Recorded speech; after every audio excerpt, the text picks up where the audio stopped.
Assalamualaikum warahmatullahi wabarakatuh. Hai semuanya, perkenalkan nama saya Syakila Tria Ananda dari kelas 11B. Di sini saya akan membacakan cerpen karya saya sendiri yang berjudul Takdir Dua Kiblat. Hari itu hujan turun sejak subuh. Udara dingin, langit kelabu, dan lantai koridor sekolah masih basah.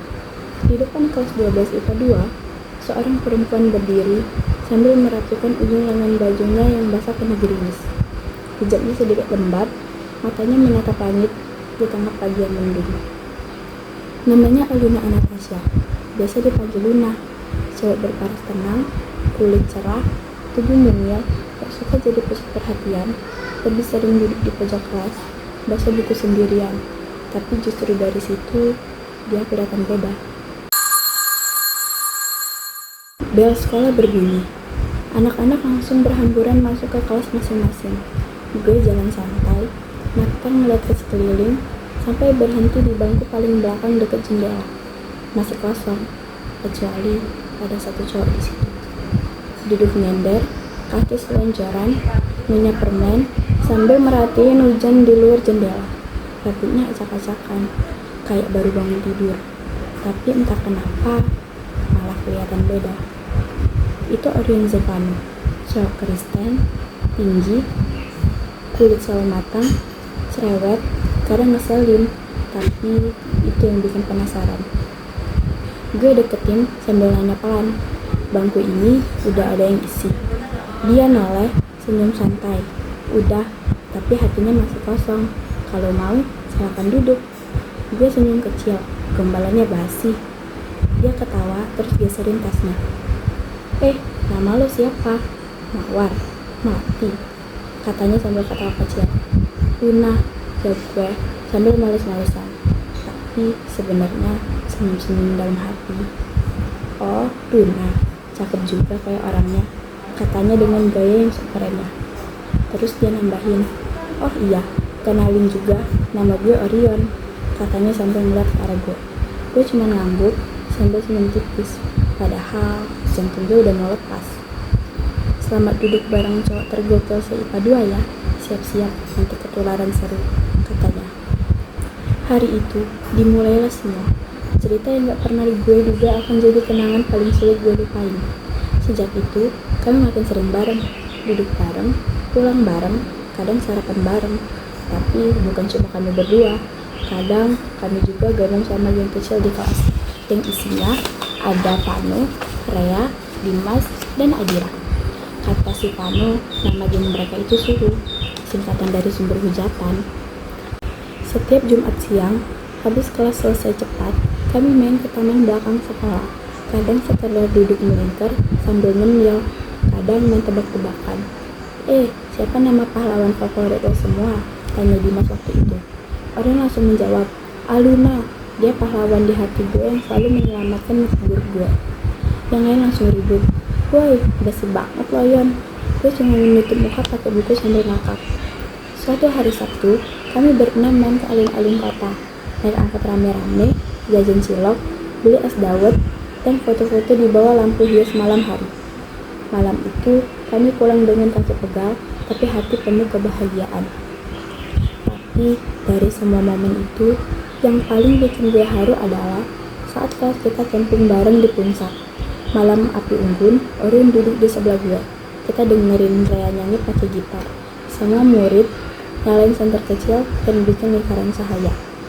Orion bisik pelan, lo tau nggak nah, ini malam paling hangat. Padahal kita di tempat paling dingin. Gue noleh, karena ada temen-temen ya. Dia senyum, tapi matanya langsung ke gue. Karena lo. Di situ, gue dan Orion langsung tatap-tatapan sambil ketawa kecil. Tapi suatu hal yang makin lama makin sulit kami hindari, kami berbeda. Dia Kristen, sedangkan gue Muslimah. Sejak itu, kami makin sering bareng, duduk sebangku, pulang bareng, kadang sarapan bareng. Dia suka tiba-tiba nunggu di depan gang rumah gue sambil naik motor.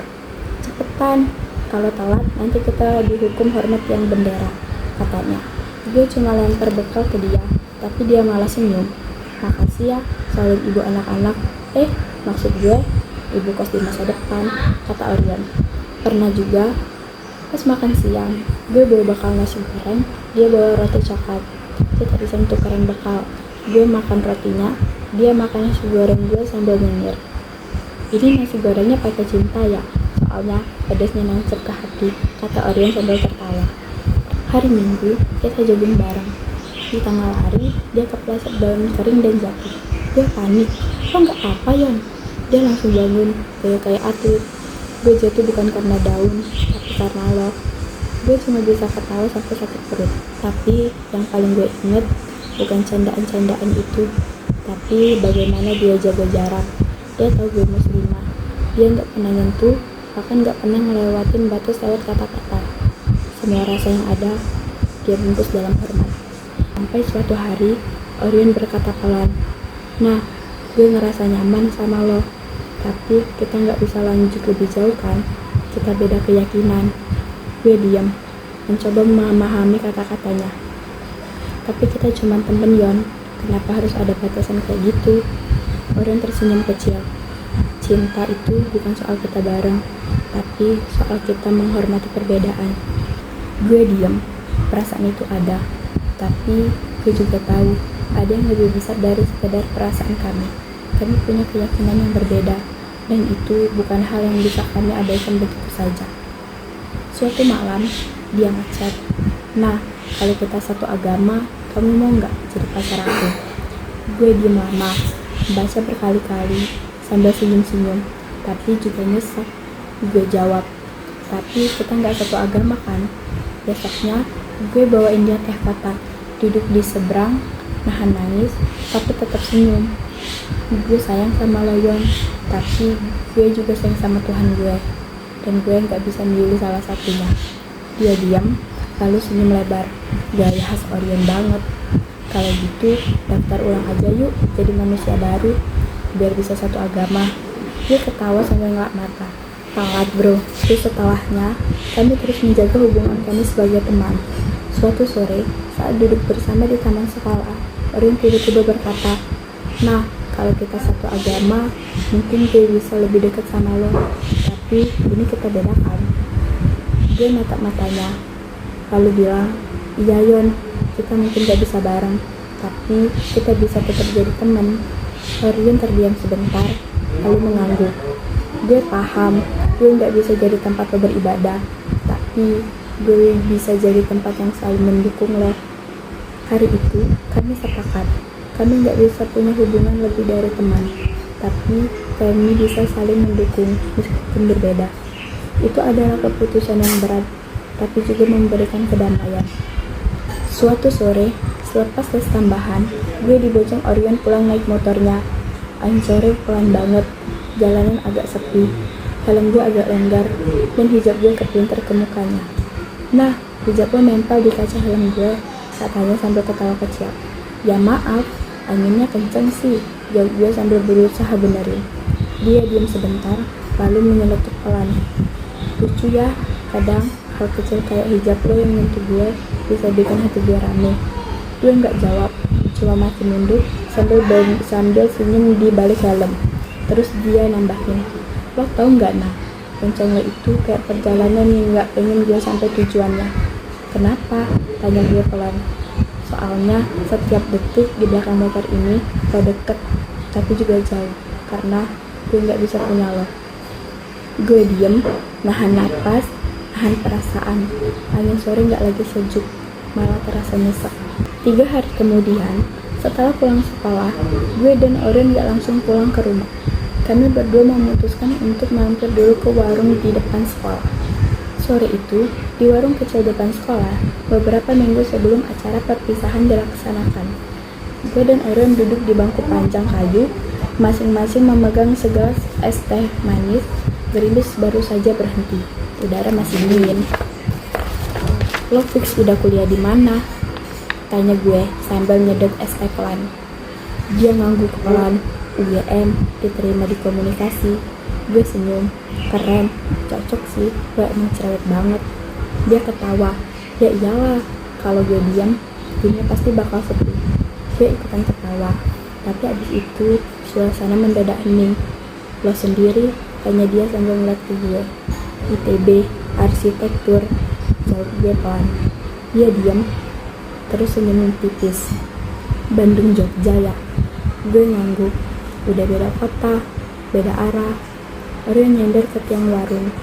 Matanya memandangin langit yang masih abu-abu. Lo tau gak nah? Gue pernah mikir gue nyari kampus di Bandung cuma biar bisa deket sama lo. Gue kaget. Serius?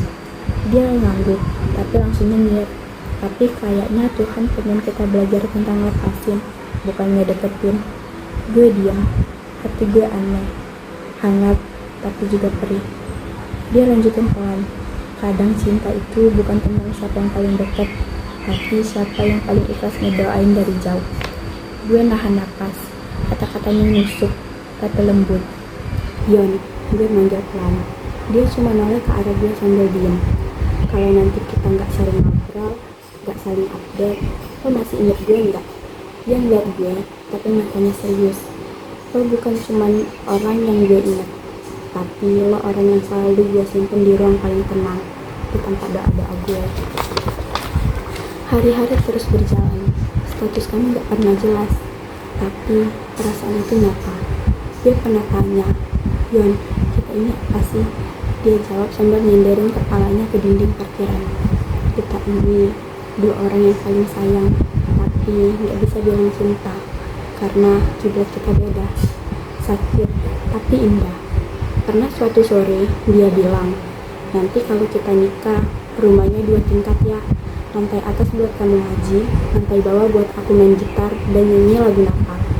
Kami ketawa, tapi abis itu lama-lama hening, karena tahu itu cuma mimpi yang gak bisa jadi nyata.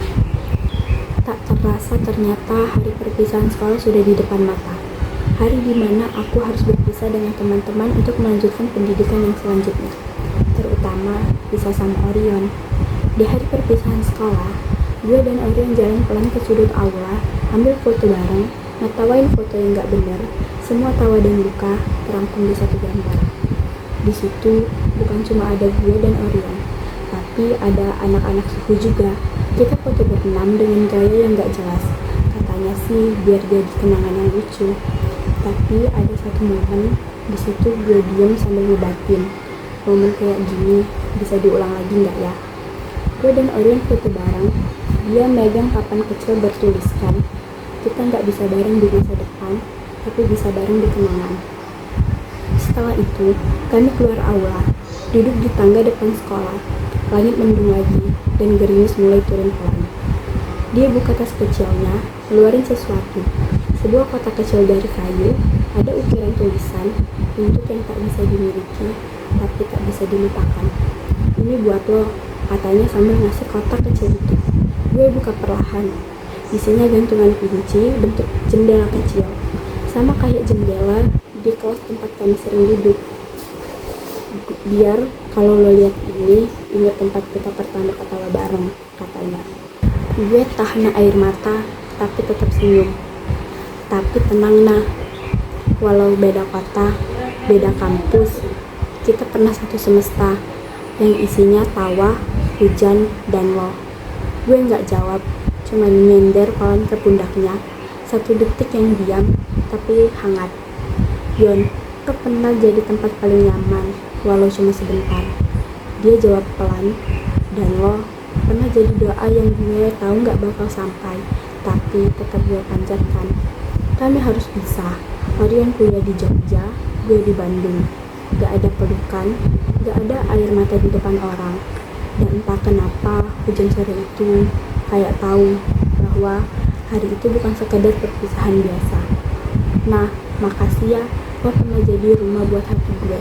Walau gak pernah gue bisa miliki. Kalau kangen, kirim doa ya, walaupun doa kita beda arah. Dan gue bales, lo juga Yon. Kalau suatu hari inget gue, doain ya, meski jalan kita beda, mungkin isi doanya tetap sama. Kami gak pelukan, gak ada kata selamat tinggal yang dramatis. Tapi saat kami jalan ke arah berlawanan, rasanya kayak hati gue tertinggal di tangga sekolah itu. Sekarang, setiap kali hujan turun, gue suka duduk dekat jendela, tempat dimana dulu kami duduk, ketawa, bercanda. kenangan itu datang lagi, gak pernah benar-benar hilang. Karena kadang, cinta yang tulus bukan yang bisa dimiliki, tapi yang tahu kapan harus merelakan. Sekian cerpen dari saya akhiri. Wassalamualaikum warahmatullahi wabarakatuh. Kita adalah ketidakmungkinan yang selalu semoga kan ditemukan namun salah. Cinta menyatukan kita yang tak sama. Aku yang